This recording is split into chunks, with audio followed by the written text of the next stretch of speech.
Okay, dokie everyone, it's mock draft time. We're busy getting these mocks done, so we're all learning what's going to happen. Come May, when we are doing our rookie drafts, the season might be not until September, October, 7 months away, 6 months away, but your rookie draft, your startup auction as well, is the most important part of the year. With us we had Tony, Scott, Roger and Mark. I think Mark was drafting at the 1 position. If I remember rightly, Roger was at 2, Tony was at the middle in 3, Roger was at 4, and I took part in this one at 5. We did a snake, we did 2 rounds, 5 picks each, up to pick 25. Without further ado, first pick was the standard 101 in most Superflex mocks at the moment, and that was Breece Hall, running back from Iowa State. Now, you've all seen the tape. You've all seen the combine, or I hope you all have. He's cemented. There's some people calling him as a top 5 running back in Dynasty already. It's a bit much for me, bit rich for me, but he's still the 101 in your Superflex. Now at the 102, we had the Liberty quarterback Malik Willis. Now, strategy and roster strategy might take a big part for me. If I'm tanking and I've got no chance of competing, I might take Malik Willis at 101. I know a lot of people will say, take Breece Hall, you can trade him. But it's the same as trade back.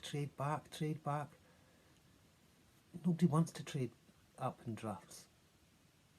Or if they do, they're not willing to pay what you expect normal years to get. It's not happening.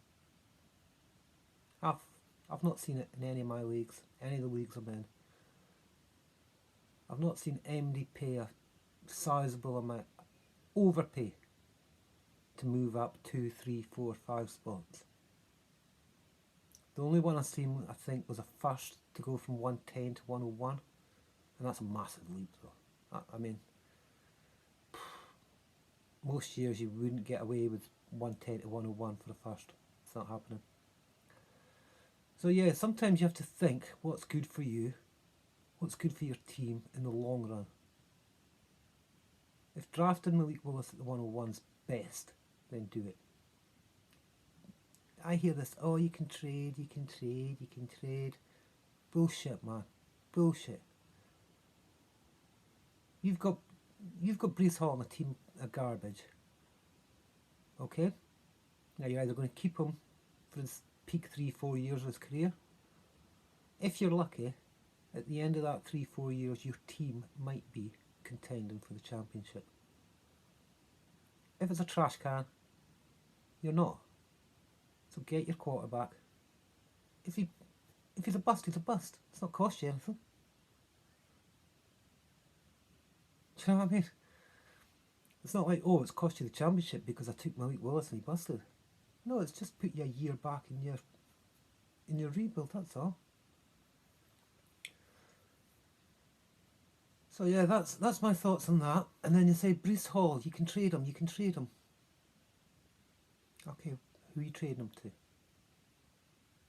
Those guys that are picking at 102, 103, 104, they're not going to buy him. They're not going to pay the price you want to buy him. So now you're looking at the guys, the championship contenders. What are they going to pay you? 2 firsts? Oh, yeah, whoopie-doo. The 112 and the 112. Wow. Who really wants the 112 and the 112 when they could have the 101? Yeah, come on guys, come on. So yeah, the first 2, standard 2 across most rookie draft mocks at the moment. Breece Hall, Malik Willis. At 103, we're our first, a little bit of a surprise, but I certainly can't fault the pick. We had Garrett Wilson, wide receiver from Ohio State. Now, he's part of that elite three for me: Wilson, London, and Burks. As far as I'm concerned, you can put them in whatever order you want. They're the tier one wide receivers of this class. Everyone's got their own preference. The only thing I would think is, do you take him over running back? But if it's your guy, you take him. So yeah, he's been at Ohio State. He's been competing with Chris Olave, Jackson Smith, and he's produced the numbers. Good combine. You're not going to go much wrong with Garrett Wilson at the 103. Then at the 104 we had Kenneth Walker from Michigan, running back. I was a bit disappointed to see him go there. I was hoping I'd be able to snatch him at the 105.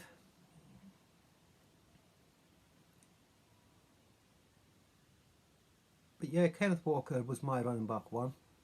He had a decent combine. He just got blown away by Breece Hall, and there's no disgrace in that. Kenneth Walker, he's got the ability to become a 3-down back. I know a lot of people say he didn't do much pass catching, but he was in a program in a school where they don't throw to the running back much. It's run, run, run, run, run, and that's it, you know. So then myself picking at 105 and 106, I'm not big on Spiller. I think he's just below those tier 1 guys. So for me, the value is my tier 1 wide receivers, and the two that were left were Drake London from USC and Treylon Burks from Arkansas. So yeah, they're my tier 1 wide receivers. A little step ahead of my next one, which we'll go into later. So picking up these two wide receivers at 5 and 6, I'm happy with that all day long. You know, I've been saying for about 5-6 weeks now I've got a top tier of 6. The two running backs that have already gone, the quarterback that's already gone, and now the 3 wide receivers have gone. That's my top 6. It's not going to change. Not going to change. You could tell me Kenny Pickett's going to Pittsburgh. Doesn't crack my top 6. You can tell me Chris Olave is going to Kansas. Doesn't crack my top 6. Bloody close, right? Okay, 107 we had George Pickens, Georgia wide receiver. Now, again, some people might think that's a bit of a reach, but personally, I'm happy with the pick. I think it's a good, solid pick. If you're confident that there's going to be no setback no long-term setback from the injury, you know, first 2 years at college, he was all set to be the wide receiver 1 this year. You know, wasn't for the injuries, so you like your guy, you get him. He's certainly in that tier, along with Olave and JMO. Now, I'm probably a little bit higher on Olave and a bit lower on Jameson Williams. So, I'm not faulting the 107. The only thing I think, possibly Spiller. Talking of Spiller, Isaiah Spiller, running back, he went at our 108. Again, I think he's just below the top 2 at the moment, but a mile ahead of the 4th running back in the class. So picking him up at 108, you're going to be happy. Again, the only problem is, maybe you prefer a wide receiver, but he's the last really draftable running back in this class, I think. And if you're confident you can get a wide receiver later, then I think it's a good, solid pick. 109, Chris Olave, wide receiver. Now, I touched briefly on him earlier. I can't understand the hate in the Dynasty community for Chris Olave. You know, he's talking about wide receiver 4, wide receiver 5, wide receiver 6. You know, I've seen some mocks, he's out in the first round. And yet, you know, NFL analysts, you know, guys that actually work for teams, you know, they're all looking at him, they're all saying he's a first round pick. First, second, third, at worst, 4th wide receiver taken in the NFL draft. So I think they know more than me, you know. But hey ho, Dynasty community, they want to hate on a guy, they're going to hate on a guy. The good thing is, for people like me, people like you, got a bit of sense, We don't just follow the flock. We like to run amok and do what the hell we want. So yeah, Chris Olave, I think he's undervalued. I think he's underdrafted, and I think he could be a very, very good wide receiver. Next up with Jameson Williams, wide receiver from Alabama at the 110. Now, I've got my doubts. I know a lot of people are putting him as a wide receiver 1 even, but I've got the doubts with the injury. I've got the doubts with the transfer from Ohio. You know, I mean, how can you put Jameson Williams above Chris Olave? You know, Chris Olave kept Jameson Williams out of the Ohio team. You know, again, the guys, the coaches, the staff at Ohio, they know more than me. They know more than 99% of the dynasty community. So that's telling you something. You know?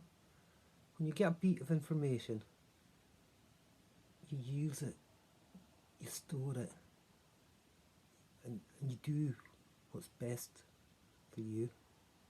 111. Now we finally get another quarterback off the board. Kenny Pickett at 111.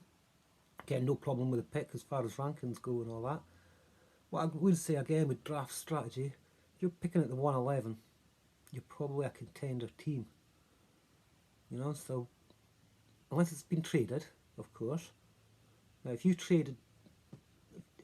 been a team that's traded and got that pick, Kenny Pickett is an excellent quarterback for you, especially if you went Breece Hall, Drake London, something like that early on, Kenneth Walker. You know, if you got one of those picks at the 101, 103, 104, absolutely great to come back and get Kenny Pickett at the 111. However, if the contending team, the finalist teams, didn't trade away their first, at 111, 112, they're contenders again next year. They're not drafting a quarterback. So there's a high chance all these quarterbacks slide in to the 113, the toilet bowl pick, or slide into the second round. So there's a lot of value in the quarterbacks in the early second round for me. 111 personally, I'll go to that later. 112, Zamir White, running back. Again, I still think there's a few wide receivers I'd be taking above him. Gets the right right draft capital, good landing spot. He could just about be worthy of that pick. Personally, as I say, there's 2 wide receivers, and I think you'll see them coming up in a wee minute. 113, the toilet bowl pick, went Sam Howell, quarterback. Bit of a shock seeing him go before Matt Corral, but they did go back to back with Corral going at 201. So just as I was saying earlier on, quarterbacks sliding all the time down this rookie draft boards. I think this is about our 4th or 5th rookie mock we've done alone, and we're seeing them come down all the time. I mean, there was a time Corral, Pickett, Willis, they were all top 5, and now, you know, what have we got? 2 in the first round, 3, 1 in the first 10. You know, we're all getting wiser. We're all getting smarter. We're realising this rookie class, first round, is all about those elite top 3 running backs, and then wide receiver, wide receiver, wide receiver, wide receiver, wide receiver, wide receiver, and they're all good wide receivers, so they're going to play for you. 1 or 2 might be a bust. There's no sure thing. Nobody can predict for certain that somebody's going to be a bust or a stud. You know, that's why we're all sat at home playing our $50 tournaments, putting our £5 wagers on at the weekend. You know, we're not Calvin Ridley putting on £1,000 for a game, which he thinks is chicken feed. Christ, I wish I had £1,000 to put on, but never mind, I don't gamble. Right, myself was picking nets finally. Now, I picked Jahan Dotson first, but I think if I was on the 202 and Christian Watson was available, I'd have took Christian Watson, in all honesty. But I took Christian Watson here at the 203. 2 wide receivers. As I say, to me personally, if I'm picking at 111 or 112, and my tier 2 wide receivers have gone, then I'm probably going to pick one of those two at 111, 112 and avoid the quarterbacks and running backs personally. Christian Watson has been getting a lot of hype. When I made this pick and there was a little bit of chat, you know, who picked what, blah, blah. Why's Watson gone at 2 or 3? Well, you know, I think 2 or 3 might be about the lowest you're going to see him go. He's just climbing up draft boards, rookie mocks, NFL mocks. You know, climb. I mean, there's talk of him being in the first round of the NFL draft. If he's in the first round of the NFL draft, he's in the first round of the rookie mock draft as well. So yeah, I'm delighted, absolutely delighted to get both of those two at the 202, 203. 204, back to the quarterback, Desmond Ridder. Again, personally, I've got him as my 4. I've got him as my QB4 ahead of Howell. 204, again, it's a solid spot. You know, you're likely not a contending team. You're picking up a quarterback for the future. Great rushing upside. Got that Konami code. So to pick up, you know, I would assume you took one of those elite wide receivers at the 104. So to get your quarterback for the future at 204, it's just great for a rebuild. Great for a rebuild. See, that's the thing. When we talk about picks, a lot of people think, right, that's great. Oh, he's not going to help you. Oh, blah, this, that. We have to remember it's dynasty again. What helps your team in 3 years' time is more important than what helps your team next year. Even if you're a contending team, you've always got to be looking 2, 3, 4, 5 years in advance. Similarly, when we rip a roster apart, the first thing we look for is quarterback. If you can get your quarterback, franchise quarterback, 10, 15 years, happy days. It's the same as in the real NFL. Why do you think quarterbacks go 101, 102, 103 in the drafts? That franchise quarterback is the most important thing. After a quarterback, you could say tight end, we go tight end premium, but rookie tight ends historically don't perform. So if I'm doing a rebuild and absolutely ripped it apart, after quarterback, if I can't get quarterbacks that I'm looking for, it's wide receiver. Again, the shelf life of wide receiver, 6, 7, 8, 9, 10 years. Running back, 4, 5. By the time that running back is past his peak and is on that downslope, your team is on the upslope. Your team is starting to become a contender. And now you're going to lose those stud running backs. So all that time you were crap and you were building and you were building. I'm going to be a contender. I'm going to be a contender. Now you've got all the pieces, but your running backs are over the cliff. So my advice, always make sure you've got your young wide receivers and your young quarterback. Then you can get your running back last and then you're a contender. Finally, on this mock, we had David Bell at 205. Now, David Bell's come in for a lot of hate. He's not done much wrong. He had a good solid season. Tape looks good. A lot of people say disappointed at the combine. But those that know better will tell you that he did just exactly what was expected of him. He didn't disappoint like Kyren Williams. He just did exactly what everyone thought he would do. He didn't shine, but he did what everyone thought he would do. If you were picking David Bell at the 201, 112, chances are you're still picking him there. You like what you saw, and nothing has changed. The only thing that's changed is that some people shone, like Christian Watson, and have overtaken him. So it's not a slight on David Bell at all. Finally, rounding off this mock, we had at the 206, Justin Ross, wide receiver from Clemson. He's climbing up the boards, up and down like a yo-yo sometimes. So I just don't know where I'm placing him at the moment. 206, yeah, he's in that next round with Mechie, Tolbert, Austin, Shakir. Is there not? I think the other one. Can't remember that one. But he's in that Nets group, the tier 4, tier 5 sort of group, and he's, well, we've got him here at the 206. I've seen him as bad as the 306. I've seen him at the 212. It fluctuates so dramatically. He's one of them guys, if you like him, depending on where you're picking and where you're picking next, just take him, yeah? I'm quite happy with that. Okay, thanks everyone. We're going to get cracking on with mocks. Unfortunately, I've got to do a bit of work this week, so don't know when I'm going to be back to you. But thanks for watching. And we look forward to doing some more mock drafts and some more trade analysis. Bye for now.